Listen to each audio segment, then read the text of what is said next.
आजकल लोग सवाल भी पूछते हैं और लगे भी हुए हैं जो यंगस्टर खासकर कि जी हमने कंटेंट बनाना है तो उनको समझ नहीं आ रही होती कि कंटेंट किस तरह बनाया जाए और फिर जब वो कंटेंट अपलोड करते हैं तो उसमें व्यूअरशिप नहीं आती तो जैसे आपने बात की बंदा फेडअप हो जाए कि यार मैं मुसलसल स्ट्रगल कर रहा हूँ लेकिन ना साइड में कोई और बिजनेस है जॉब छोड़ी हुई है कंटेंट बना रहा हूँ लेकिन पैसे भी नहीं आ रहे व्यूज भी नहीं आ रहे। कोई अगर इस नीयत से कर रहा है ना कि उसको पैसा कमाना है ना कंटेंट क्रिएशन से, तो दैट्स टू हार्ड।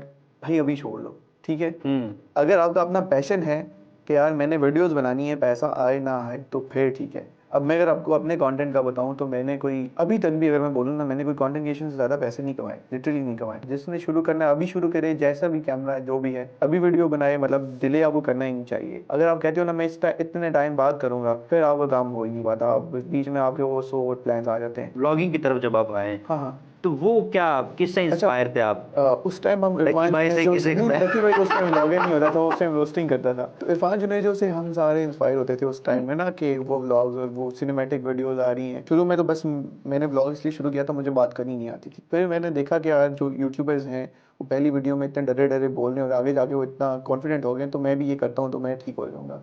और वाकई उससे ये हुआ कि मैं ठीक हो गया। बहुत सारे यूट्यूबर जो हैं व्लॉगर जो है डकी भाई या दिगर जो हैं उनके ऊपर बड़ा क्रिटिसिज्म होता है तो आप इस फैमिली व्लॉगिंग को किस तरह देखते हैं? इन्फ्लुएंसर में इतना पैसा नहीं है जितना आइडियलाइज किया जाता है। अगर पैसा कमाना है तो कारोबार कर ले, उसके लिए ज़्यादा बेहतर है। बट अच्छी। अगर उसने एक इज्जत कमानी है, उसने एक नाम कमाना है, उसने एक अच्छा इमेज बनाना है, या उसने अपने किसी बिजनेस की उसके थ्रू मार्केटिंग करनी है, तो फिर कंटेंट क्रिएशन जैसा कुछ भी नहीं है। अस्सलाम वालेकुम, उम्मीद करते हैं आप तमाम अहबाब खैरियत से होंगे।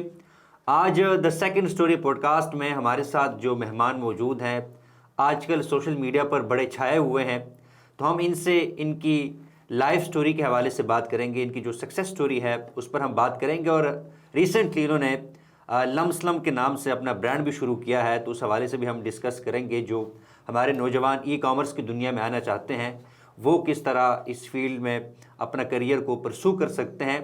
तो मेरे साथ आज मौजूद हैं वासिफ साहब। अस्सलाम वालेकुम वासिफ, कैसे मिजाज है आपके? वालेकुम सलाम, अल्हम्दुलिल्लाह सिद्ध भाई, बिल्कुल ठीक ठाक। आप कैसे हैं? अल्हम्दुलिल्लाह। क्या चल रहा है वासिफ भाई बस काम ही चल रहा है सोशल और तो मीडिया के कुछ अलावा? नहीं।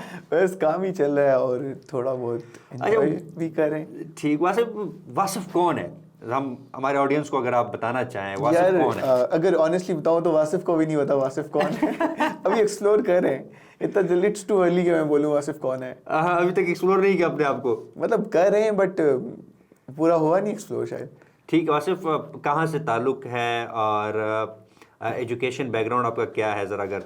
ओके, तो basically I am from Kashmir और तकरीबन अप टिल मैट्रिक मेरी एजुकेशन मैट्रिक सी थी अपने गांव में। अप टिल 8th क्लास हमारा जो स्कूल था वो अपने गांव का लोकल स्कूल था, एक प्राइवेट।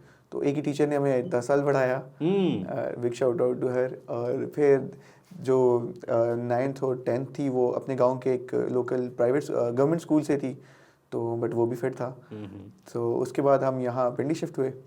तो बस फिर आगे कल्चरल शॉक लगा पहले कि वो गांव की तालीम में और यहाँ की तालीम में फ़र्क था। आई थिंक अब तो इंटरनेट की वजह से वो फासले मिट गए हैं, but back in 20 I think 18 वो काफ़ी डिफरेंस था। तो मैं पहली बात तो हैरान हो गया कि यार ये तो बहुत डिफरेंस है। लेकिन खैर वो 1-1.5 महीना लगता है, बंदा फिर एडजस्ट हो जाता है। तो फिर उसके बाद कॉलेज शुरू हो गया ये वो। तो पंजाब कॉलेज से किया ICS। उस टाइम लगता था सॉफ्टवेयर इंजीनियर बनेंगे, बड़ा लग रहा होता था। दो चीज़ें थी, या तो सॉफ्टवेयर इंजीनियर या तो आर्मी में जाना है। लेकिन जब वो तो ICS किया तो मैंने कहा भाई बहुत मुश्किल है, प्रोग्रामिंग नहीं होगी। तो उससे फिर मैंने कहा नहीं, ये तो बहुत मुश्किल है। और मेरा एक ही गोल होता था कि 60% नंबर लेने और आर्मी में जाना है, क्योंकि उस टाइम आर्मी का क्रेज़ बहुत था। हर बंदा जो है ना, हमारे बच्चों में तो हर बंदा कहता था आर्मी में जाऊंगा। अब तो खैर रोला हो गया। अब रोला हो गया, अब हाँ, कोई अब आर्मी को लोग इतना प्रेफर मार्केटिंग नहीं। टीम जो थी ना आर्मी की, वो स्ट्रांग नहीं थी, तो उसने मार खाई है भाई, अगर आप देख रहे हैं तो। अच्छा, वैसे ही मेरे साथ भी अब ऐसा होता है जब आप आते हैं ना किसी दूर दराज इलाके से, फॉर इंस्टेंस कश्मीर से या फाटा से या बलूचिस्तान से, लाहौर या इन बड़े बड़े शहरों में आते हैं, तो आपको लगता है कि मैं यहाँ पे कैसे सरवाइव करूँगा, ऐसे है। है ना? और वो लग रहा होता है कि यार इतने बच्चे काबिल है और मैं बिल्कुल, कहाँ और ये मैं का लोग। और ये का ऐसे ही होता है। और यकीन माने ना, मेरे लिए एक बहुत बड़ा कल्चरल शॉक था। एक तो अब मैं हूँ कश्मीर से, हमने सारी ज़िंदगी पहाड़ी बोली है, ठीक है। तो जब आप आके उर्दू बोलते हो अचानक से, तो आपका उर्दू भी पहाड़ी वाली होती है, ठीक है। और उसको इम्प्रूव होने में टाइम लगता है कि आप एक जेन्युइन उर्दू बोलो, ठीक है। अभी भी जेन्युइन नहीं है मेरी, देख लें। तो अब मुझे ना, हालांकि मुझे कभी किसी ने जज नहीं किया कि यार तुम्हारा एक्सेंट डिफरेंट है, लेकिन ना मुझे उस टाइम लग रहा होता था कि यार मे बी लोग सोच रहे होंगे ये कैसे बोल रहा है या कुछ भी ना। तो एक ये चीज़ होती थी, obviously maybe I was not that much mature, ज़ाहिर है तो बचपन में बंदा सोच लेता है ये चीज़। तो एक ये चीज़ बड़ी मुश्किल थी, और दूसरा ये था कि यार बच्चे बहुत काबिल हैं और मैं कहाँ और ये कहाँ ना। लेकिन अब मैं जब रियलाइज़ करता हूँ और मुझे अगर उनमें से कोई मिलता है ना जो मुझे शुरू में लोग मिले थे, तो मैं कहता हूँ यार ये भी एवरेज ऑर्डिनरी है, मैं भी वैसा ही हूँ, कोई ऐसा सच फ़र्क नहीं है। तो वो सिर्फ बंदे के एक माइंड में इल्यूजन होता है। इवन मैं अगर अभी भी देखूँ ना, तो शायद जो गाँव में रहने वाला बच्चा है ना, वो सब चीज़ों को लेके ज़्यादा सक्सेसफुल है। मतलब मैं अभी अगर अपने गांव के लड़कों को देखूँ ना, तो वहाँ के जो लड़के हैं और एज़ कम्पेयर टू शहर में मेरी एज के मेरे दोस्त हैं, गांव के लड़के ज़्यादा सक्सेसफुल हैं, क्योंकि उन्होंने हमेशा हार्डशिप्स देखी हैं। तो वो छोटी उम्र में ही कहते हैं कि यार we have to do something. But यहाँ पे अभी मेरे कितने दोस्त हैं जो ग्रेजुएट भी हो गए हैं, तो वो चीज़ें नहीं कर रहे, कुछ भी नहीं। मतलब वो कह रहे हैं cash ash on daddy's cash. तो ये सीन भी होता है मेरे ख्याल से। लेकिन गाँव वालों के पास अपॉर्चुनिटीज़ नहीं होती ना, जिस तरह के यहाँ के लोगों के पास होती अगर मैं बताऊं तो मेरे गांव में तो मुझे लग रहा है अपॉर्चुनिटीज़ हैं, क्योंकि मेरा गांव थोड़ा सा करीब है, शायद बहुत साइड एरिया नहीं है। तो मे बी इस वजह से मरी के सामने कश्मीर में मेरा गांव है, तो वहाँ पे इंटरनेट है, सारा कुछ है। हर दूसरा लड़का फ्रीलांसर बना हुआ है, 2-3 हज़ार डॉलर कमा रहा है। तो मतलब गुड सीन है मेरे गांव का आजकल।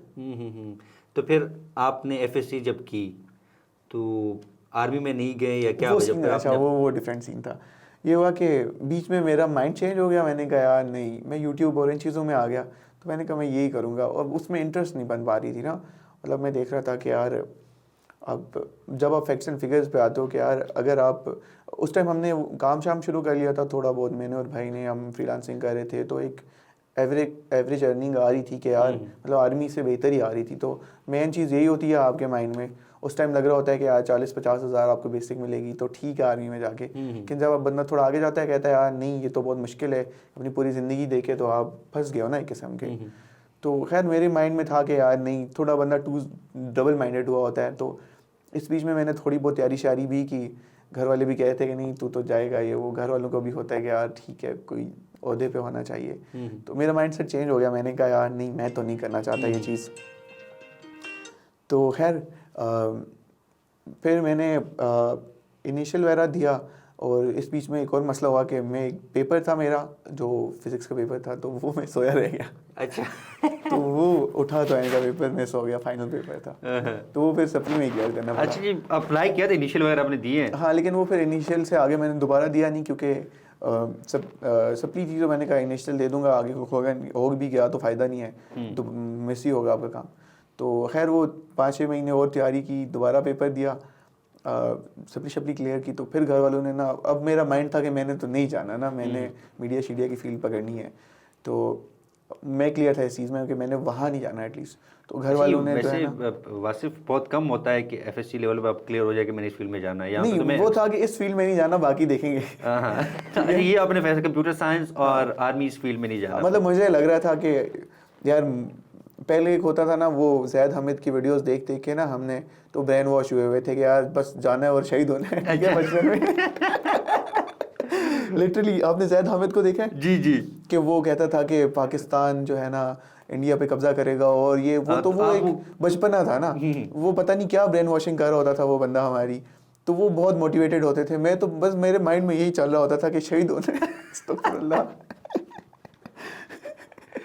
तो वो मुझे लगा कि यार तो आजकल ज़ैद आबिद को नहीं देख रहे आप? अब तो वो मैं उसके कमेंट्स में भी जाता हूँ ना, तो उसको लोगों ने गालियाँ दी होती हैं लिटरली कि यार तुमने हमारा टाइम ज़ाया किया। तो आपने भी ये कर लिया था कि बस ये कश्मीर जिहाद जो है ना इसमें सर फहरिस्त। तो खैर तो दोबारा खैर घर वालों ने कहा कि नहीं यार जाओ, बहुत अच्छी चीज़ है। ऑब्वियसली घर वालों के लिए अच्छी चीज़ है, अभी भी मैं कह रहा हूँ बुरी चीज़ नहीं है, but not that much good जितना ग्लैमराइज किया जाता है। मतलब इवन मेरे जो दोस्त आर्मी में बेचारे वो पूरी ज़िंदगी दे रहे हैं, और बेशक फैसिलिटीज़ होती हैं ये वो, लेकिन आपकी लाइफ बड़ी मुश्किल होती है। बट टफ लाइफ गुजारते हैं। हाँ, बंदा टफ हो जाता है मेंटली, आप कोप अप कर जाते हो सिचुएशन के साथ, और उनके लिए मुश्किल नहीं है। बट एक अभी मैं कहता हूँ ज़िंदगी ज़्यादा आसान है एज़ कम्पेयर टू आर्मी। नहीं और आप और कुछ कर भी नहीं सकते ना। अब मैं भी आपको बता रहा हूँ कि मैंने अपने आप को एक्सप्लोर नहीं किया कि क्या क्या करना है। तो वो फिर आप एक ही लाइन में सेट हो गए हो कि आपने अगले 30-35-25 साल जितने भी उधर ही रहने हैं। अच्छा, ये जो FSC आपने की, उसके बाद फिर आप फ़ौरन ये सोशल मीडिया की तरफ आ मैं गए थे या? बताता हूँ ये था कि एफएससी के बीच में मुझे पता चला, आईसीएस के बीच में, कि यार मुझे भाई ने बताया कि इस तरह फ्रीलांसिंग है और इस तरह ऑनलाइन काम करते हैं, तो मैंने कहा ये करते हैं, तो मैंने एक उठा के कोर्स कर लिया। उस टाइम 10,000 दिए थे 2018 में। तो वो था कि इतना महंगा कोर्स है, अब कर लिया है तो इसको कुछ करते हैं, तो हमने थोड़ा थोड़ा ऑनलाइन किया था कोर्स आपने? ऑनलाइन किया था। ठीक तो है। मतलब उस टाइम इतना ट्रेंड नहीं था ऑनलाइन का, और मतलब मुझे था कि फिजिकली जाके करना है, लेकिन उस बंदे ने कहा कि तुम डेमो क्लास ले लो, तो अगर तुम्हें सही लगता है तो कर लेना, नहीं तो चलो मसला नहीं है। तो मैंने डेमो क्लास ली। उस बंदे ने जब मुझे चीज़ें दिखाई ना, सब्ज़ बाग दिखाए, तो मैंने कहा भाई ये तो सही है। हाँ हाँ। और सब्ज़ बाग नहीं थे, मैं कहता हूँ वो बहुत जेन्युइन चीज़ थी। उन्होंने सही बताया था एग्जैक्टली। उस थोड़े अरसे के बाद मुझे लगने लग गया था कि यार नहीं, इन्होंने कोर्स बेचा है, बट वो जब चीज़ चली तो मैंने कहा यार बंदे ने सही चीज़ किया है, ज़िंदगी की सबसे अच्छी इन्वेस्टमेंट यही थी। हाँ हाँ। तो वो चलने लग गया थोड़ा थोड़ा, तो वो फाइवर बेसिकली हमने शुरू किया था। ठीक है। थोड़ा थोड़ा चलने लग गया, तो उसी साथ हम वीडियो एडिटिंग ही कर रहे थे, तो हमने सर्विसेज देना शुरू कर दी फाइवर के तो पहले ऊपर। आपने खुद वीडियो एडिटिंग वगैरह सीखी या? नहीं सीखे बगैर ही हमने बस वो सिर्फ कट लगाई, गिग वीडियो बनाई, अपलोड कर दी, ठीक है। ओके। और फिर थोड़े दिन गुजरे, देखा कोई रिस्पांस नहीं आ रहा, अकाउंट बंद कर दिया, सब डिलीट कर दिया फ़ोन से। तो गर्मी की छुट्टियां थी फर्स्ट ईयर की, ठीक है, फर्स्ट ईयर के बीच में जो होती हैं। तो एक नंबर पे मेरे फ़ोन पे ईमेल आई कि you received a new order on Fiverr. मैंने कहा ये कैसे हुआ? खोला पीसी शीसी से, देखा तो मैंने कहा ऑर्डर आया हुआ है। अब एडिटिंग आती कोई नहीं है, जो उसने बोला टेक्स्ट ऐड करो वीडियो में ये वो, तो वहाँ से मैंने खुद यूट्यूब से ही कुछ देखा। उस टाइम आई थिंक फिल्मोरा हम यूज़ कर रहे होते थे। यूट्यूब पे सर्च किया जी, टेक्स्ट कैसे ऐड करते हैं, कट कैसे लगाते हैं, ये वो। तो उसको करके भेज दी, और वो भी बंदी बेचारी कोई नई थी, तो उसने कहा वेरी गुड, ये वो 5 स्टार्स। तो उसने कोई हमें 2-3 महीने कोई 10-15 ऑर्डर्स दिए, तो हमारी पहली अर्निंग आई $100। तो बड़ी खुशी हुई कि यार ठीक है, सही है, कमा लिया, डॉलर्स में कमा लिया। डॉलर्स में कमा लिया। तो वो करते करते फिर भाई भी थे मेरे, तो ऑब्वियसली वो ज़्यादा चीज़ें बेहतर करते थे, तो हम मिल के ही हमने शुरू कर दिया। तो हम करते गए एंड इस बीच में एक महीने हम 300 पे चले गए। तो हम बड़े खुश हुए कि यार 300 पे गए हैं। फिर एक में हम 1000 पे गए, उसके बाद कभी 1000 से माशाल्लाह नीचे आया ही नहीं है, और ऊपर ही गया है। तो खैर अच्छा सीन था। बीच में एक दफ़ा 10K भी गए हम। तो वो फिर हमने कहा कि यार क्यों हम किसी इस तरह गवर्नमेंट या उन चीज़ों में जाएं, तो उसका फिर पर्पस नहीं है ना। आप जब इस तरह बेहतर कर सकते हो तो बेहतर है कि आप उस चीज़ पे ना ही जाओ। तो फिर बस खैर ये इसमें 1-2 साल लगे थे, बट इस्टेब्लिश होने में। बट शुरू में ये था कि चलो चीज़ चल गई है। फिर उस तरह से माइंडसेट हट गया था, बट स्टिल मैंने घर वालों के फोर्स पर करने पे जाके इनिशियल दिया। तो वहाँ पे जो थे उन्होंने देख लिया होगा कि ये नहीं करना चाहता, तो उन्होंने कहा कि नहीं, इनिशियल इंटरव्यू से ही हटा दिया। मैंने कहा घर वालों को कि बस देख लिया आपने, अब मुझे फोर्स नहीं करना। फिर मैंने एक वीडियोज़ मैंने बनाना शुरू कर दी थी उस टाइम में यूट्यूब पे ना, व्लॉग्स। तो मैंने कहा मीडिया में चाहूँगा, तो मैंने नमल में एडमिशन ले लिया। अब नमल में एडमिशन इसलिए लिया था कि सस्ती थी, ठीक है, 33,000 हमारी फ़ीस थी, और उस टाइम बहरिया और बाकी इकरा शकरा की 1 लाख से ऊपर थी। तो पहले मुझे लगा गवर्नमेंट यूनिवर्सिटी है, फारिग ही होगी, लेकिन चले जाते हैं, खैर है, हमने कौन सा बस डिग्री के नाम पे ही करनी है, काम खुद ही करना है, आइडिया था मुझे। तो खैर यूनिवर्सिटी को अगर मैं रेट करूँ तो मे बी 6 आउट ऑफ 10 थी, ठीक है, लेकिन जितने पैसे ले रहे थे उतने में वो वर्थ इट थी यार। हाँ। इतने कम पैसे में अगर आपको डिग्री मिल रही भी मिल रही है तो ठीक है। हाँ। 6 महीने मतलब इससे ज़्यादा कॉलेज की फ़ीस होती है। तो खैर नमल में मैंने फिर किया। मतलब एक जो सबसे अच्छा फ़ायदा हुआ ना यूनिवर्सिटी का, कि एक एक्सपोजर बहुत अच्छा मिलता है आपको बातचीत करना आती है, पूरे पाकिस्तान से आपके दोस्त बन जाते हैं। गिलगित से लेके वज़ीरिस्तान, कश्मीर, बलूचिस्तान, कहीं का भी नाम हो तो कोई ना कोई दोस्त होता है आपका। कहीं भी चले जाओ दोस्त मिलेगा आपको, मतलब कॉल करो किधर हो, ये वो। तो ये बहुत अच्छी चीज़ थी। तो अब कुछ लोग कहते हैं डिग्री ना करो, मैं कहता हूँ डिग्री करनी चाहिए। बट बल्कि मुझे कुछ पूछ रहे होते हैं दोस्त या जो छोटे होते हैं ना बच्चे, डिग्री करूँ ये वो, तो मैं कहता हूँ अगर तुम्हारा दिल है तो करो, नहीं है तो ना करो। क्योंकि मैंने डिग्री की है तो मैं सेटिस्फाइड हूँ, और मेरा बेस्ट फ्रेंड है उसने डिग्री नहीं की, वो सेटिस्फाइड है, वो अच्छा काम कर रहा है, और कोई फ़र्क नहीं है दोनों में।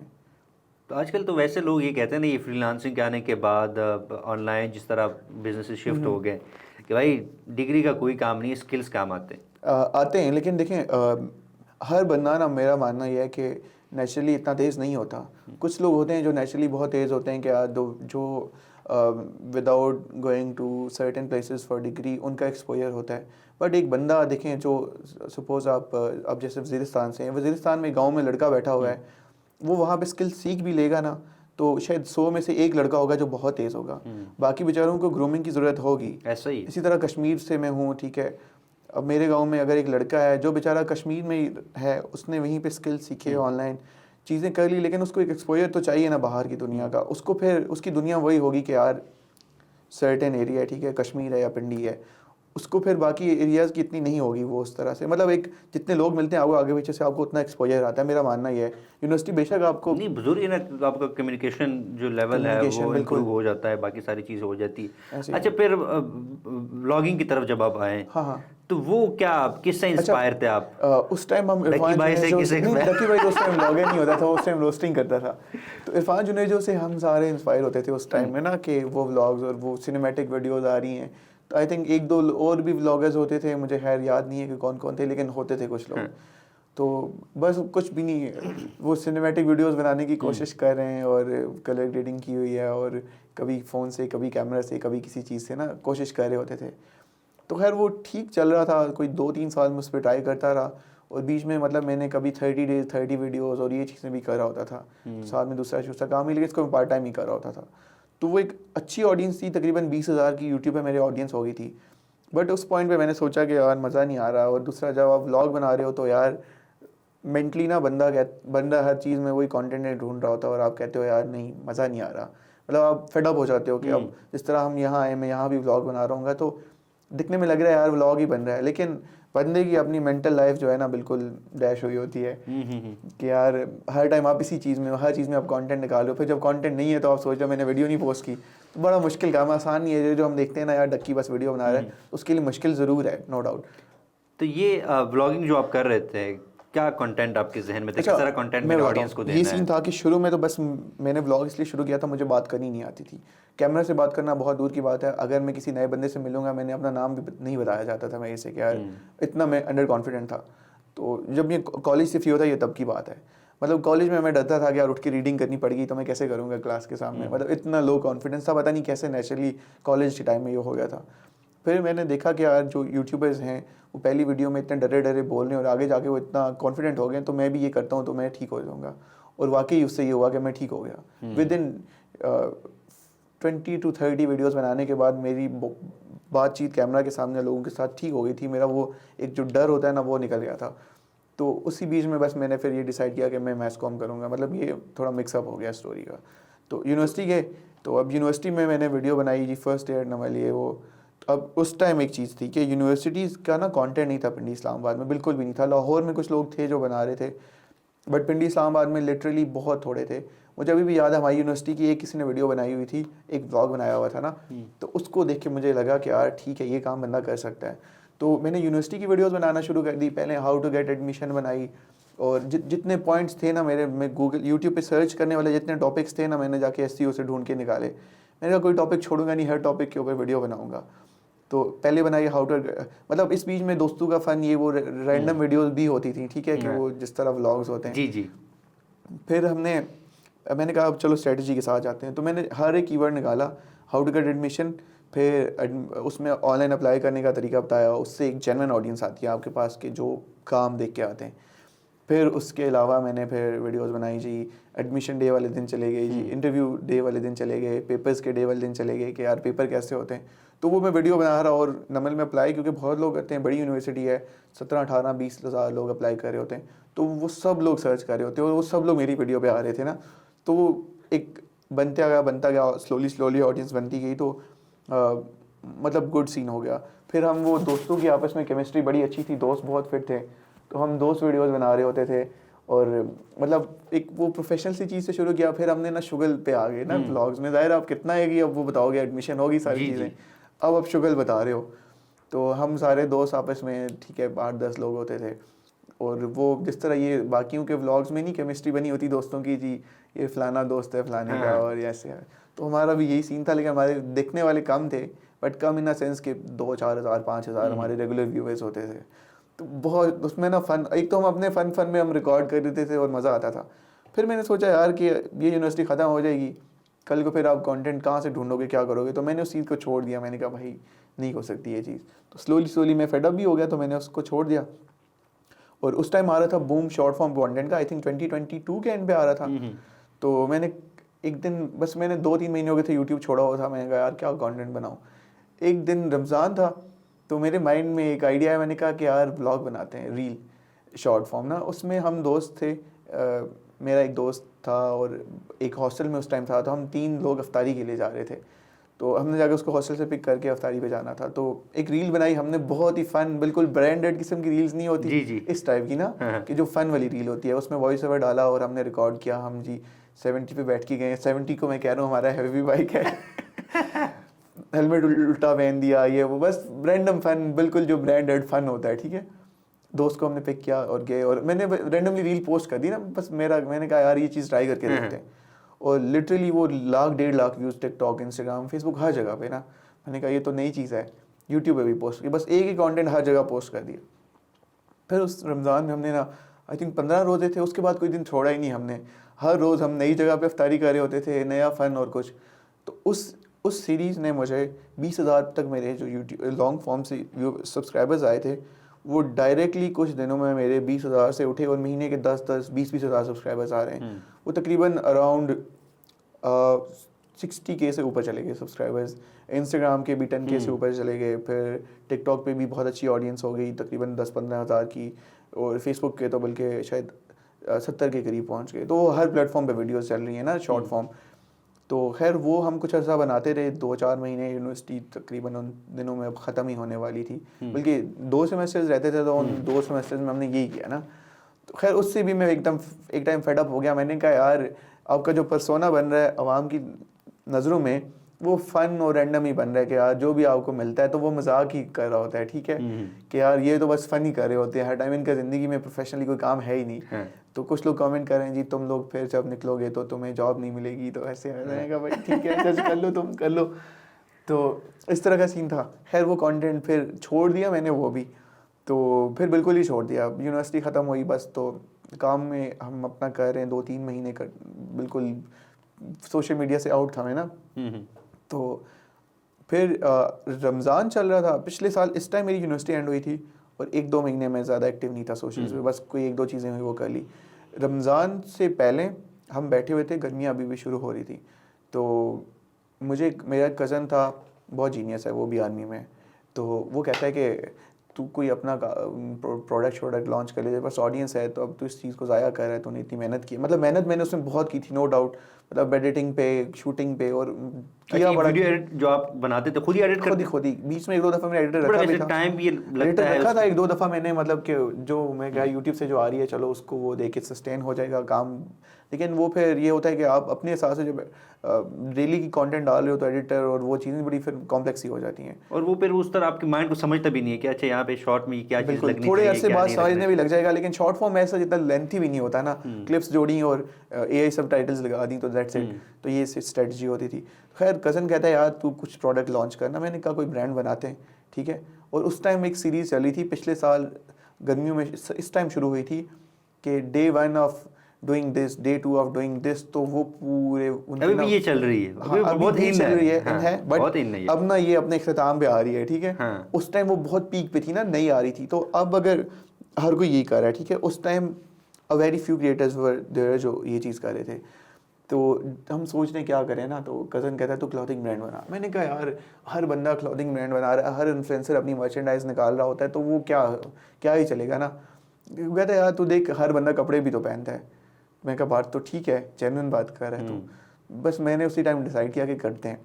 मैंने उससे कहा कि यार रमज़ान है, रमज़ान ख़त्म होता है तो जब तक मैं रिसर्च कर लूँगा कि क्या चीज़ें, और उसके बाद जो है ना मैं सीरीज़ बनाऊँगा। ये सीरीज़ इन है, और मुझे था कि यार आई एम प्रीटी श्योर इस नीश में कोई नहीं आएगा। मतलब कोई कह रहा था मैं अपना स्टॉल लगा रहा हूँ, एक कराची का लड़का बहुत मशहूर हुआ था, उसने कहा था मैं अपना फ्राइज़ का स्टॉल लगा रहा हूँ, और उसने ना बड़ी जेन्युइन तरीके से उसको किया था, और वो 2-2.5 लाख उसके फॉलोअर्स हो गए थे कुछ दिनों में, ओवरनाइट। तो खैर मुझे था कि क्लॉथिंग एक ऐसी नीश है कि बड़ा स्टेप है, कोई नहीं उठाएगा कि यार मैं अपना क्लॉथिंग ब्रांड बना रहा हूँ। तो मैंने कहा आराम से रमज़ान में कोई सीरीज़ बनाते हैं, फूड शूट की, फ़न वाली, अफ्तारियों की, उसके बाद वो करेंगे। अफ्तारियों की दो वीडियोज़ बनाई। मैंने कहा नहीं भाई ये नहीं हो सकता, ये रोज़ जाओ घर से जाके निकलो, ये चीज़ें, वो यूनिवर्सिटी में थे तो यूनिवर्सिटी से निकलते हुए बंदा कर लेता है, बट घर से होते हुए ये चीज़ें बहुत मुश्किल होती हैं। तो मैं फेड अप हो गया, मैंने कहा नहीं। तो अब मेरे माइंड में था मैंने ब्रांड बनाना है सारी चीज़ें, तो इस बीच में मुझे एक रील आई, कराची का एक लड़का था कि day 1 of making my clothing brand. मैंने कहा ओए ये तो आ गया मैं तो सोचा तो कोई नहीं आएगा। खैर उसके अभी बिल्कुल 1100-1200 फॉलोअर्स थे और 600-700 व्यूज़ आए थे, मतलब मैं उसका बड़ा फर्स्ट व्यूअर था शायद। तो वो वीडियो मैंने देखी, तो अब मेरा एक और दोस्त था, वो कहता है मैंने भी यही करना है ना, और आउट ऑफ नो वेयर मतलब उसने मुझे पूछा तुम्हारे क्या प्लान है, मैंने कहा मेरा ये प्लान है, मैंने ये सीरीज़ बनानी है। वो कहता है मैंने भी ये बनानी है, मेरे भी माइंड में ये चल रहा है। तो मैंने कहा यार शुरू करते हैं। खैर फिर मैंने यही था रमज़ान की बात करेंगे। फिर इस बीच में मैंने देखा कि वो जो कराची वाला लड़का था उसकी तो वीडियोस बहुत अच्छी जा रही हैं, मतलब उसके कुछ मिलियन व्यूज़ और इस तरह।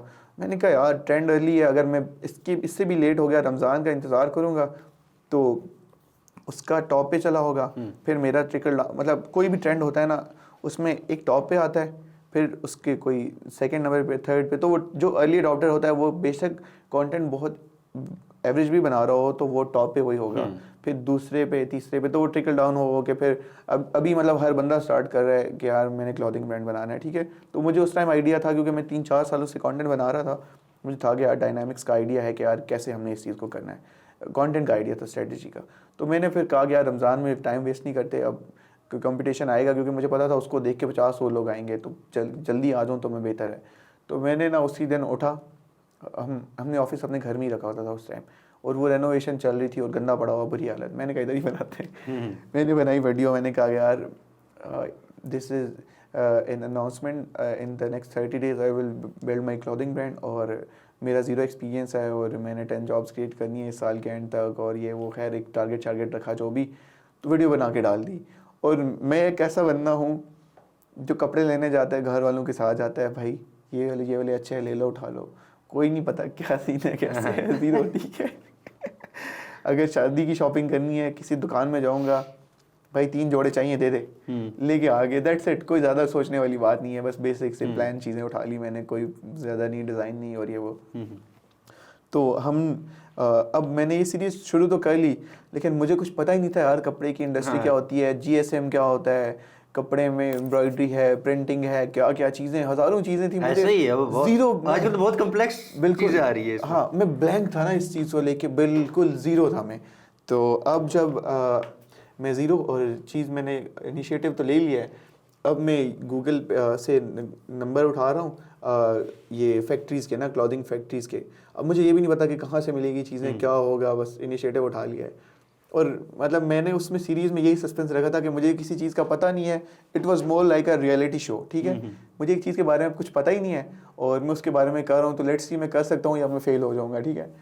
तो वो पहली वीडियो डाली तो उस पर इतनी अच्छी ऑडियंस आई, और मतलब मुझे था कि यार ये काम की चीज़ है, ये कोई देखेगा ही नहीं, लेकिन सरप्राइजिंगली जो फ़न वीडियोज़ देखते थे उन सब ने अप्रिशिएट किया, और उससे डबल ट्रिपल लोगों ने आके अप्रिशिएट किया कि जो आपको ना एक कह लो कि फन वीडियोस में एक पर्सोना बन जाता है बंदे का, ठीक है। Although fun is not bad, मैं कहता हूँ अच्छी चीज़ है, किसी के चेहरे पे स्माइल आ रही है बहुत बड़ी बात है, बट पर्सोना स्टिल एक बन जाता है। तो उससे ना एक पर्सोना भी बेहतर बनना शुरू हो गया कि यार चलो डूइंग समथिंग प्रोडक्टिव। तो वो सीरीज़ चलाई, उस सीरीज़ में फिर हम मतलब मेरे साथ एक पार्टनर भी जुड़ गए थे शुरू में ही, तो हम फिर गए फैसलाबाद, सियालकोट, लाहौर, तीनों सिटीज़ हम घूमे, हमने कहा हम फैक्ट्री ढूंढ रहे हैं जहाँ से हम बनवाएंगे वो। और अब जो आप कंटेंट हम बना रहे थे उस पर कोई मतलब इंस्टाग्राम पे 2-2.5 लाख 3 लाख व्यूज़ भी आते थे वीडियोस पे, टिकटॉक पे मिलियंस भी आने लग गए वीडियोस पे। तो अब वहाँ पे एक और चीज़ थी ना कि 90% लोग इंस्टाग्राम पे ही कर रहे थे, लोग बाकी प्लेटफॉर्म्स पे इतना नहीं कर रहे थे। तो मुझे था कि यार कोई प्लेटफॉर्म छोड़ना नहीं है। इंस्टाग्राम, टिकटॉक, यूट्यूब और फेसबुक, तीनों प्लेटफॉर्म्स पे ना मैं वीडियो डाल रहा होता था। तो खैर वो एक अनसर्टेनिटी भी होती है लोगों को, लोग ज़्यादा सीरीज़ को फॉलो कर रहे होते हैं। तो खैर वो हम करते गए, कंटेंट बनाते गए। अब हमें यह है कि यार हम कह रहे हैं वेंडर की ज़रूरत है, वेंडर्स अप्रोच करें, वेंडर्स तक वीडियो ऑटोमेटिकली, वो एल्गोरिदम ऐसा है कि आप जो चीज़ वीडियो में डिस्क्रिप्शन में डालते हो तो वो वैसी ही ऑडियंस को जाती है। ठीक। तो वो हमें वेंडर्स वहाँ से खुद अप्रोच कर रहे हैं, और मतलब नॉर्मली ये होता है कि आप वेंडर ना आपको तंग कर रहा होता है, जब जो खुद आपको अप्रोच करता है तो वो आपको कोशिश कर रहा होता है कि यार जितना अच्छे से डील कर सकूँ करूँ। तो खैर हमने सारे सिटीज़ घूमे ये वो, और कोई तकरीबन 1 महीने का चैलेंज था, तो वो तकरीबन 40-50 दिन लग गए। लेकिन कोई दिन ऐसा नहीं था, 1-2 दिन थे जिनमें वीडियोज़ नहीं आई थी, बाकी हर दिन वीडियो आती थी, जी आज हमने ये किया, आज हमने वो किया। जिस दिन हमने लॉन्च किया हमारी बिल्कुल प्लेन टी-शर्ट्स थी 3 कलर्स में, हमने कुछ फैंसी कुछ भी नहीं किया था, क्योंकि ज़ाहिर है हम अगर बहुत कॉम्प्लेक्सिटीज़ में जाते तो मैं भी मुश्किल होता। सिर्फ हमारा लोगो एम्ब्रॉयडर्ड था उस पर, तो उस पर पहले दिन 100+ ऑर्डर्स। तो मतलब हम हैरान यार कि और without any ads, without anything, क्योंकि वो हमारी एक ऑडियंस बनी हुई थी, एक कल्ट बनी हुई थी ब्रांड की। और उस टाइम तक ब्रांड के पेज के फॉलोअर्स थे 5000 जब हमने जिस दिन लॉन्च किया था, या ज़्यादा थे थोड़े शायद। फिर हमने उसके बाद भी सीरीज़ छोड़ी नहीं, हम वीडियोस बनाते गए। तो करते करते हमारे ब्रांड के डायरेक्टली 20,000 के करीब आई थिंक फॉलोअर्स हो गए। मेरी अपनी प्रोफाइल पे ज़्यादा हो गए थे, टिकटॉक पे 50K+, और मतलब हर प्लेटफॉर्म पे। और फॉलोअर्स एक अलग चीज़ है, मतलब व्यूज़ अगर हम देखें ना, तो ब्रांड अवेयरनेस कोई 8-10 मिलियन लोगों से भी ज़्यादा को गई होगी, इससे भी ज़्यादा लोगों को गई होगी, क्योंकि कितनी वीडियोज़ हैं, मल्टीपल वीडियोज़ हैं, मल्टीपल प्लेटफॉर्म्स पे, जिनके हमारे 2 मिलियन 3 मिलियन व्यूज़ भी आए हुए हैं। तो ब्रांड अवेयरनेस भी हो गई, सारा कुछ। फिर ऑब्वियसली आप एक चीज़ सीख रहे होते हो। फिर हमने गर्मियों का सीखा, सर्दियों का सीखा। तो अब हमारा प्लान है कि इंशाल्लाह नेक्स्ट लेवल करेंगे कुछ। अच्छा, अब याद ठीक है, बड़ी इंटरेस्टिंग स्टोरी बहुत है लंबी और हो गई है, इंस्पिरेशनल भी है। sorry। नहीं, काफ़ी अच्छा, काफ़ी लोग इससे इंस्पायर भी होंगे और सीखेंगे। तो इसी को आगे लेकर चलते हैं। अब अक्सर आजकल लोग सवाल भी पूछते हैं और लगे भी हुए हैं, जो यंगस्टर खासतौर पर, जी हमें कंटेंट बनाना है, तो उनको समझ नहीं आ रही होती कि कंटेंट किस तरह बनाया जाए। और फिर जब वो कंटेंट अपलोड करते हैं तो सर व्यूअरशिप नहीं आती, तो बंदे, जैसा आपने बात की, बंदा फेडअप हो जाए कि यार मैं मुसलसल स्ट्रगल कर रहा हूँ, लेकिन ना साइड पे कोई और बिजनेस है, जॉब छोड़ी हुई है, कंटेंट बना रहा हूँ लेकिन पैसे भी नहीं आ रहे, व्यूज़ भी नहीं आ रहे। तो कंटेंट क्रिएशन का मरहला जो है वो कैसे शुरू किया जाए? ओके, बिल्कुल। अच्छा, बेसिकली पहला स्टेप ये है कि यार बस आप शुरू करो ना। अगर कोई वीडियो देख रहा है, उसने कंटेंट क्रिएशन शुरू करनी है, तो डोंट वेट कि यार मैं जब ये पैसे कमा लूँगा, मैं ये फ़ोन ले लूँगा, ये कैमरा ले लूँगा, तो फिर मैं शुरू करूँगा। ये चीज़ मैटर नहीं करती, ठीक है। हाँ, अगर आपके पास प्रिविलेज है, यू कैन अफोर्ड, तो डेफिनेटली आप एक बेहतर चीज़ से जाओ। बट जब मैंने शुरू किया था, मेरे पास जो फ़ोन था उसका कैमरा सही नहीं था, और मेरे भाई के पास एक सोनी का कोई फ़ोन था जिसका कैमरा गुजारा था, ठीक है। मेरे यूट्यूब चैनल पर अभी भी वो वीडियो है। मैंने अपनी पहली 10-15 वीडियोस भाई के बल्कि 30 के करीब वीडियोस भाई के फ़ोन से बनाई थी। मेरे पास अपना फ़ोन का कैमरा बिल्कुल फारिग था, ठीक है। और अभी अब मतलब मेरे पास कैमराज भी सारा कुछ है, लेकिन मैं स्टिल वीडियो फ़ोन से बनाता हूँ, क्योंकि मेरे लिए बनाना आसान है। तो अपनी अपनी स्ट्रेटजी है। तो आई थिंक कि जिसने शुरू करना है अभी शुरू करे, जैसा भी कैमरा है, जो भी है, अभी वीडियो बनाए। मतलब डिले आपको करना ही नहीं चाहिए। अगर आप कहते हो ना मैं इतने टाइम बाद करूँगा, तो फिर आपका काम हो ही नहीं पाता। आप बीच में आपके वो 100 और प्लान्स आ जाते हैं। और जॉब तो नहीं छोड़नी चाहिए ज़ाहिर, ऑब्वियसली। अगर आपका एक मेन सोर्स ऑफ इनकम है, आप कहते हो मैं छोड़ के जो कंटेंट बनाऊंगा, कंटेंट चलने में टाइम लग जाता है। बेहतर आप एक हाइब्रिड मॉडल पे आओ कि जॉब के बाद अपने कंटेंट को टाइम दो, या जॉब के साथ दो, जैसे भी करके। जब आपको लगे कि यार मेरा कंटेंट इतना सस्टेन हो गया है कि मैं जॉब छोड़ सकता हूँ, तो बेशक छोड़ दो। अच्छा, ये अब कंटेंट की सिलेक्शन कैसे की जाए? अब आप देखते हैं कि भाई वासिफ साहब तो क्लॉथिंग पे भी बना रहे हैं, फन पे भी बना रहे हैं, तो मेरे लिए कोई स्पेस ही नहीं बची, मैं किस चीज़ के ऊपर बनाऊं? स्पेस का मसला नहीं है। देखें, अब असल में आप कंटेंट बना रहे हैं, ठीक है। अब अपने रेफरेंस में देखें, अपने लिंक में देखें कितने लोग हैं जो और कंटेंट बना रहे हैं, कितने बना रहे हैं। मतलब जो आपकी फैमिली में, लिंक को छोड़ें, क्योंकि आप कंटेंट क्रिएटर हैं, तो आपके सारे दोस्त भी कंटेंट क्रिएटर या इसी टाइप के होंगे, ठीक है। जैसा बंदा होता है वैसे उसके दोस्त होते हैं। बट आपकी फैमिली में कितने लोग हैं जो बना रहे होंगे? कमी है। कितने लोग हैं, मुझे गिन के बताएं। 1-2 हो गया। 1-2 हैं। मतलब कितनी बड़ी फैमिली होती है बंदे की, ठीक है। तो इट मीन्स कि कंपटीशन तो है ही नहीं कि यार लेट सपोज एक सरकारी जॉब है, उसके लिए आपकी फैमिली में कितने लोग अप्लाई कर रहे होंगे? बहुत सारे। उसमें कितना कंपटीशन है? ये तो खाली इंडस्ट्री पड़ी है, तो कल आई है इंडस्ट्री। तो इसमें कंपटीशन नाम की कोई चीज़ ही नहीं है। मतलब ये बात ना, हम क्योंकि सोशल मीडिया पे देख रहे होते हैं लोगों को, तो हमें लगता है कि लोग बहुत हैं, बट लिटरली लोग नहीं हैं। मतलब एवं रैंडमली कोई रील होती है और उस पर मिलियंस में व्यूज़ गए होते हैं। कल एक वीडियो थी, अमेरिका में टिकटॉक बैन के ना काफ़ी चल रहा है वो। तो वो अमेरिकन सारे, उसका एक alternative platform I think red note के नाम से है। रेड नोट एक टिकटॉक टाइप चाइनीज़ प्लेटफॉर्म था। 10 मिलियन डाउनलोड्स थे एक दिन में रेड नोट के यूएस में। और रेड नोट पे अमेरिकन जाके ना एक फ़न कर रहे हैं कि hi I am a TikTok refugee ना। वो अमेरिका में आई थिंक रेफ्यूजी का कोई मीम शीम चल रहा होता है। यस मैं भी देख रहा था, कोई खबर चल रही थी कल अल जज़ीरा के ऊपर। बिल्कुल, well can you guys welcome me, या इस तरह ना शुगल में ये वीडियो बना रहे हैं। और उस पर उनके 3 million 4 million 5 million views, 60,000 followers हो गए बंदे के। तो अपॉर्चुनिटीज़ बहुत हैं, बस ये है कि बंदा एक्टिव रहे और कोशिश करता रहे। अपॉर्चुनिटीज़ बंदे को बहुत मिलती हैं, मैं कहता हूँ। अच्छा, नीश सिलेक्शन के हवाले से किस तरह का कंटेंट आजकल ज़्यादा चलता है? जो नौजवान आना चाहते हैं इस फील्ड में, तो आप उनको क्या सजेस्ट करेंगे? मेरा मानना यह है कि देखें, अगर आप बोलोगे ना कि मैं इस नीश में जाऊँगा क्या जिसमें व्यूअर्स ज़्यादा हैं, तो आप नहीं चल सकोगे। कभी भी नहीं चल सकोगे। आपका जो दिल कर रहा है आप वो चीज़ करो जो आप वैल्यू प्रोवाइड करना चाहते हो अपने कंटेंट के थ्रू। ऑडियंस बहुत है देखने वाली। वही बात है कि यार मैं अगर अपनी फैमिली में देखूं तो कोई हार्डली 1-2 लोग हैं जो कंटेंट बना रहे होंगे, तो कंपटीशन नहीं है, ज़ीरो के बराबर है।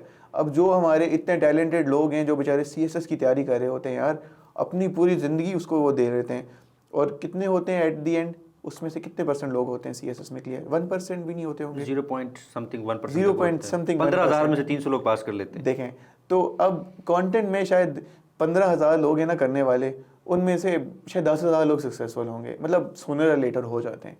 अच्छा, ये एक टाइम फ्रेम बड़ा वो करते हैं लोग, मतलब कुछ तो 1-2 साल लगे होते हैं, नए नए आते हैं और इस कंटेंट क्रिएशन में लग जाते हैं, लेकिन उनको ना वो पैसे आ रहे होते तो वो कहते हैं यार 1 साल मेहनत कर ली, फ़ायदा नहीं यार हुआ। अगर मैं सच्ची कितना बात टाइम बताऊं लगता ना, है? मैं अगर आपको बताऊं ना, कोई अगर इस नीयत से कर रहा है ना कि उसको पैसा कमाना है ना कंटेंट क्रिएशन से, तो दैट्स टू हार्ड भाई, अभी छोड़ दो, ठीक है। अगर आपका अपना पैशन है कि यार मैंने वीडियोस बनानी है, पैसा आए ना आए, तो फिर ठीक है। अब मैं अगर आपको अपने कंटेंट का बताऊं तो मैंने कोई अभी तक भी अगर मैं बोलूँ ना, मैंने कोई कंटेंट क्रिएशन से ज़्यादा पैसे नहीं कमाए, लिटरली नहीं कमाए, और मैंने अपने माइंड में रखा भी नहीं था कि मैंने इससे पैसे कमाने हैं, ठीक है। मतलब आप उसके थ्रू एक ऐसी वैल्यू जनरेट करो कि यार जो आपको बेनिफिट दे। मतलब आपको अगर कोई मिलता है, कोई सोशल मीडिया पे देख के आपको इज्जत करे ना, तो इससे बड़ा आपके लिए कोई वैल्यू हो ही नहीं सकती। और दूसरी चीज़ यह है कि पैसे कमाने की जहाँ तक बात है, तो उससे बेहतर चीज़ मुझे मिली है कि यार ब्रांड बन गया। हाँ, ब्रांड के थ्रू ऑब्वियसली डेफिनेटली करनी है। तो वैसे एक रफली अगर आप बता सके कितना बंदा कमा लेता है कंटेंट क्रिएशन से? यार मैं अगर आपको बताऊं तो मैंने अपने कंटेंट क्रिएशन से कुछ भी नहीं कमाया आज तक खास, ठीक है। मतलब नॉट इवन इतना कि यार मैं उसको कोई, मुझे याद भी नहीं है, ठीक है। कुछ भी नहीं कमाया मैंने कंटेंट क्रिएशन से, बट एक वैल्यू ज़रूर जनरेट हुई है। बट अगर एक जो बड़ा मतलब हाँ, एक चीज़ मैं आपको यहाँ पे ना, एक डीमोटिवेशन का पॉइंट है या मोटिवेशन का जो भी है, अब देखें एक बिजनेसमैन है ना, एक बिज़नेस एक ऐसी चीज़ है क्या जिसमें जितने लोग हैं उस मतलब बहुत ज़्यादा लोग होंगे जिनके पास V8 भी होगी, फॉर्च्यूनर होगी, कोई रोल्स रॉयस वाला होगा, ठीक है, और उनकी एक गेम होगी एक, और बहुत सारे लोग होंगे उसी चीज़ में, ठीक है। लेकिन कंटेंट क्रिएशन में अगर आप देखो ना, तो टॉप पे 5, 10, 8 होंगे यार जो बिल्कुल टॉप पर हैं और जो बहुत अच्छा कमा रहे हैं। बाकी जो हैं वो हैंड टू माउथ ही होता है, जो सीधी बात है, ठीक है, क्लियर बात है। तो अगर आपके अच्छे व्यूअर्स हैं तो आप डेफिनेटली अच्छा कमा सकते हो। अगर किसी के इंस्टाग्राम पे ना 1-1.5 लाख फॉलोअर्स हैं, तो वो एक वीडियो बनाने का भी ब्रांड से अपने अपने सबके वो होते हैं, बट जो हाई एंड वाले इन्फ्लुएंसर्स हैं ना, जैसे इरफान जनेजा हो गया या इस लेवल के, वो लोग 10 लाख भी लेते हैं एक वीडियो बनाने का। 1-1.5 लाख जिसके फॉलोअर्स हैं वो शायद 2 लाख लेगा, 1 लाख लेगा। तो मतलब इस तरह का सीन है, डेफिनेटली है। बट उनको फिर वो चीज़ मुश्किल भी है सस्टेन करना कि हर बार PR मिलेगा या कुछ। तो इन्फ्लुएंसर में इतना पैसा नहीं है जितना आइडियलाइज किया जाता है। अगर पैसा कमाना है तो कारोबार कर ले, उसके लिए ज़्यादा बेहतर है। ये बड़ी आपने बट अगर उसने एक इज्जत कमानी है, उसने एक नाम कमाना है, उसने एक अच्छा इमेज बनाना है, या उसने अपने किसी बिजनेस की उसके थ्रू मार्केटिंग करनी है, तो फिर कंटेंट क्रिएशन जैसा कुछ भी नहीं है। ठीक। अच्छा, आप कंटेंट हम खुद ही बना रहे हैं। एक तो और जो सोशल मीडिया पर है कि जी मैंने यूट्यूब से 80 लाख कमा लिए, 20 लाख मेरे ख्याल में थोड़ा सा लोग उसको ना ग्लैमराइज बहुत करते हैं, ऐसा होता नहीं है। होता भी है, मैं ये नहीं बोलूँगा कि बट नहीं मेजॉरिटी केसेस में ऐसा नहीं होता। बट देखें अब पाकिस्तान में अगर आप व्लॉगिंग में देखें तो टॉप पे कितने लोग होंगे? 10 लोग होंगे, हार्डली 15 लोग होंगे, ठीक है। और उनको फिर वो दूसरी तरफ से कितने ज़्यादा क्रिटिसिज्म का भी सामना करना पड़ रहा होता है। तो ठीक है, अच्छी चीज़ है, मैं ये नहीं कह रहा बुरी चीज़ है, बट जो सिर्फ पैसे की नीयत से आ रहा है तो वो ना आए, मैं ये कह रहा हूँ बस। अच्छा वर्षा भाई, ये बड़ा आजकल आपने क्रिटिसिज्म की बात की, बहुत सारे यूट्यूबर्स जो हैं, व्लॉगर जो है, डकी भाई या दिगर जो हैं, उनके ऊपर बड़ा क्रिटिसिज्म होता है। तो आप इस फैमिली व्लॉगिंग को किस तरह देखते हैं? यार मैं कहता हूँ, मे भी लोग डिसएग्री करेंगे, बट मैं कहता हूँ उसकी अपनी लाइफ है, जो मर्जी करे, हमें क्या। अब उसमें लोगों का कंसर्न है कि यार पब्लिक के लिए आके दिखा रहे हैं हमारी लोग, मतलब अगर बच्चे देखें या कुछ, तो उनको एक वो उनके लिए हर चीज़ नॉर्मलाइज करें। और मतलब मुझे ये लगता है ना यार, ये कोई चीज़ आउट ऑफ द बॉक्स नहीं है। इस तरह की चीज़ें पहले भी थी और वो चल रही थी, हर तरह के लोग पाकिस्तान में थे, बट उनको ना रिप्रेजेंटेशन कोई नहीं थी, क्योंकि एक ही मैस मीडियम था, टीवी था, जिसके ऊपर वही दिखाया जाता था, ऑब्वियसली रेगुलेशंस के साथ कि यार ये चीज़ आएगी, सिर्फ यही चीज़ दिखाई जा सकती है। अब सोशल मीडिया है, कुछ ऐसी बंदे को खौफनाक चीज़ें आ रही होती हैं, बंदा कह रहा होता है यार ये क्या बकवास है, पाकिस्तान कैसा हो गया। लेकिन ये लोग पहले से भी थे, हर तरह के लोग हैं पाकिस्तान में, जो हमें मानना पड़ेगा। सिर्फ लोग अभी एक दूसरे के सामने एक्सपोज हो रहे हैं कि यार पाकिस्तान में ऐसे लोग भी ऐसे भी हैं। तो आई थिंक जो सेटिस्फाइड है कि यार मैं फैमिली व्लॉग्स बना रहा हूँ तो वो बनाता रहे, दैट्स इट। अपनी मर्जी हमें क्या है, हमें तो अपनी लाइफ है। और अगर ये आप देखिए वैसे एक और आपके पास ऑप्शन है, नहीं देख रहे नहीं तो ना ना देखिए देखो, दैट्स इट। मतलब अगर आपको लग रहा है बच्चे देख रहे हैं तो अपने बच्चों की तरबियत करो इस तरह से कि यार उसको बताओ कि यार तुमने इस चीज़ से ग्लैमराइज नहीं होना, तुम्हारी वैल्यूज़ डिफरेंट हैं। और मैं उनको बुरा भी नहीं कहता, उनकी अपनी वैल्यूज़ हैं, if they are satisfied that's it यार। क्या अब हम दूसरे को करके क्या करें, हमें तो अपनी लाइफ से कंसर्न है ना। अच्छा वासिफ भाई, ई कॉमर्स के ऊपर आपने बात की, आपने अपना ब्रांड लॉन्च किया, कितना मुश्किल होता है एक आप नया सेटअप जब शुरू करते हैं और उसका पता भी नहीं होता? यार मुश्किल तो होता है, डेफिनेटली होता है, बट मतलब मैं ये नहीं कहूँगा कि इतना मुश्किल होता है कि यार बंदा बिल्कुल ही ना गिव अप कर दे। कोई भी नई चीज़ है ना, कोई भी नई चीज़ है वो मुश्किल है। पढ़ाई भी, मैं कहता हूँ ज़िंदगी का, दुनिया का सबसे मुश्किल काम तो पढ़ाई है मेरी नज़रों में। जो बंदा पढ़ाई कर सकता है ना वो कुछ भी कर सकता है। दुनिया का सबसे मुश्किल काम पढ़ाई है भाई। तो लेकिन अब देखें ना, एक फॉर इंस्टेंस मैं हो गया, आप जिनको थोड़ा सा एडवांटेज हासिल होता है या साइड पे कुछ और बिजनेसेस चल रहे होते हैं या आपके फॉलोअर्स होते हैं, जानते हैं आप लोग आपको, लेकिन कुछ ऐसे लोग जो कि इस सेटअप में नए वो जो है ना लोग होते हैं, कदम रखना चाहते हैं इस दुनिया में, इस फील्ड में, तो वो फिर किस तरह सक्सेसफुल हो सकते हैं? जो एक नया बंदा है ना उसके लिए ये है कि यार देखो, अगर आप स्टूडेंट हो, आप अब जिस तरह मैं एक एग्जांपल दूंगा, एक लड़का है पंजाब कॉलेज का है, लाहौर में है वो बंदा। तो अभी वो आई थिंक फर्स्ट ईयर में था, उसने पहले दिन से ना वीडियोस बनाना शुरू करी थी, day 1 of getting into my dream university. उसके ऊपर ऑब्वियसली उसको फाइनेंस करने के लिए उसके घर वाले होंगे। यूनिवर्सिटी तक भी जनरली हर किसी को ही पाकिस्तान में घर वाले फाइनेंस करने के लिए होते हैं, जो बच्चे का टेक केयर कर रहे होते हैं, ठीक है। आई थिंक तब तक तो आपके ऊपर इतना बर्डन नहीं होता। हाँ, अलग बात है कि आपको एहसास होना चाहिए, ठीक है, लेकिन नॉर्मली आपकी जिम्मेदारी नहीं है, ठीक है। यूनिवर्सिटी के बाद लड़के की जिम्मेदारी एक जनरली पाकिस्तान में कंसिडर की जाती है, ऑल्दो वो जल्दी होनी चाहिए। अब वो बच्चा है, ठीक है, मे भी उसके ऊपर जिम्मेदारियों की होंगी या जो भी, बट उसकी मुझे ये चीज़ बहुत अच्छी लगी, उसने पहले दिन से वीडियोस बनाना शुरू की, day 1 of getting into my dream university, और वो कॉलेज के एक्सपीरियंस को डॉक्यूमेंट कर रहा है। और उसका आई थिंक अभी 120वां दिन चल रहा है, मैं तो उसको फॉलो कर रहा था ना। तो अब वो इतना अच्छा कंटेंट बना रहा है, आई एम प्रीटी श्योर कि उसका एक कंटेंट के थ्रू सोर्स ऑफ इनकम भी हो गया होगा और उसको एक एक्सपोजर भी बहुत बड़ा मिल गया होगा कि यार ऑब्वियसली जब आप एक कंटेंट बना रहे हो, 1000 बंदे से मिलते हो, आपका एक्सपोजर बहुत बढ़ता है। अब उसकी हर वीडियो पे ना व्यूज़ आ रहे हैं, बहुत अच्छे व्यूज़ आ रहे हैं, वो कंटेंट बहुत अच्छा बना रहा है, तो उसने एक डायरेक्शन वहीं से सेट कर लिया है। तो जब तक आप किसी कॉलेज में हो, यूनिवर्सिटी में हो, तुम्हारे पास एक बहुत बड़ा प्रिविलेज है कि आप एक अच्छा कंटेंट बना सकते हो। तो बंदा अपने नहीं, अब ये वो सारे लोग जो कंटेंट नहीं बना सकते, वो कंटेंट क्रिएशन की तरफ नहीं आना चाहते, लेकिन प्रोडक्ट अपना एक ब्रांड बनाना चाहते हैं। ब्रांड बनाना चाहते हैं। अच्छा देखें, जो सोशल मीडिया पे आपकी फॉलोइंग है ना, उससे आपको मिलेगी एक ब्रांड अवेयरनेस, ठीक है। एक ब्रांड के बहुत सारे स्टेजेस होते हैं, क्या एक है ब्रांड अवेयरनेस वाला स्टेज है, एक है सेल्स हैं और एंगेजमेंट है, बहुत सारी चीज़ें हैं। तो आपको ब्रांड अवेयरनेस चाहिए तो वो कंटेंट के थ्रू है, ठीक है, और डेफिनेटली उसके थ्रू सेल्स बहुत आती हैं। लेकिन अगर आपने स्टेप अप करना है और बहुत ऊपर जाना है ना, तो ads are the best option. मतलब एड्स चलाओ, हर एक चीज़ आपको यूटिलाइज़ करनी चाहिए।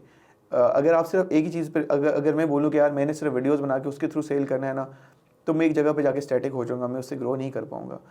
मैं कहता हूँ आप वीडियोज़ भी बनाओ, आप एड्स भी चलाओ, आप इन्फ्लुएंसर्स के थ्रू भी मार्केटिंग करो, आप जितनी मार्केटिंग कर सकते हो हर तरीके से करो तो आपका ब्रांड चलेगा, and most probably the product itself. ठीक। और ये आपने कितनी इनकम चाहिए होती है, आपको रिसोर्सेज कितने चाहिए होते हैं एक ब्रांड शुरू करने के लिए? ये डिपेंड करता है कि आप किस तरीके से शुरू करना चाहते हो। मुझे लगता है कि ज़्यादा पैसे से बिज़नेस करना मुश्किल है, थोड़े से करना आसान है। अच्छा। क्योंकि देखें, अगर लेट्स सपोज मेरे पास 2 करोड़ है, ठीक है, और मैं उसको एक बिज़नेस में लगा रहा हूँ, तो मैं हज़ार बार सोचूंगा यार 2 crore is the big income amount. दूसरी तरफ मेरे पास 20,000 है, मैं कहता हूँ भाई लगाओ, नहीं चला तो देख लेंगे। लेकिन 2 करोड़ लगा रहे हो, आप सोचोगे यार नहीं चला तो क्या होगा, बहुत बड़ा लॉस है। हाँ बहुत बड़ा लॉस ऑब्वियसली।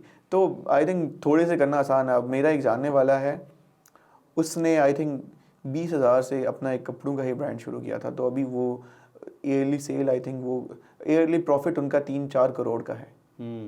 उन्होंने कहाँ से, होल सेल से लेके चीज़ें शुरू की थी। तो डेफिनेटली।